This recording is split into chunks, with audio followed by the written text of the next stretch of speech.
महाराष्ट्रातील लातूर जिल्ह्यात उदगीर येथे आज 4 सप्टेंबर 2024 रोजी नगरपरिषदेने उभारलेल्या विश्वशांती बुद्ध विहाराचा लोकार्पण सोहळा भारताच्या राष्ट्रपती द्रौपदी मुर्मू यांच्या हस्ते संपन्न झाला। यावेळी महाराष्ट्राचे राज्यपाल, मुख्यमंत्री आणि उपमुख्यमंत्री यांची विशेष उपस्थिती होती। उदगीर येथे झालेले हे बुद्ध विहार म्हणजे कर्नाटक राज्यातील कलबुर्गी येथे असलेल्या बुद्ध विहाराचीच प्रतिकृती असल्याचे दिसत होते। या कार्यक्रमाला प्रचंड अशी गर्दी होती। नांदेड शहरातील आंबानगर येथून आलेल्या काही कार्यकर्त्यांनी समाज टीव्हीला दिलेली ही त्यांची प्रतिक्रिया।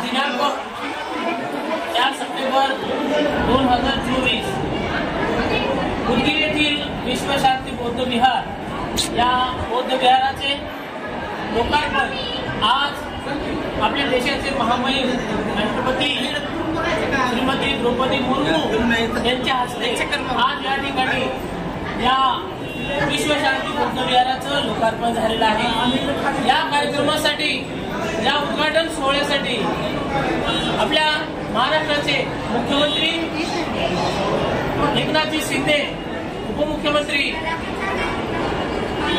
देवेंद्रजी फडणवीस हे सुद्धा या ठिकाणी या कार्यक्रमाला उपस्थित होते।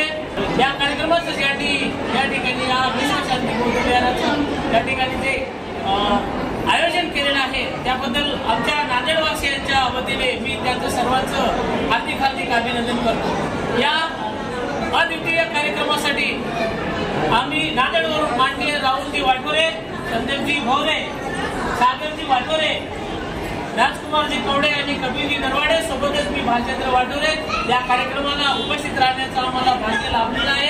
आपण सर्वजण या कार्यक्रमासाठी उपस्थित राहिला आपल्या सर्व उदगीरवासियांचं, आम्हा नांदेडवासियांच्या तर्फे हार्दिक स्वागत। जय भीम, जय संविधान, जय असो, डॉक्टर बाबासाहेब आंबेडकरांचा जय असो, जय भीम। आपल्या समाज टीव्हीला सबस्क्राइब करा आणि बेल आयकॉन दाबा।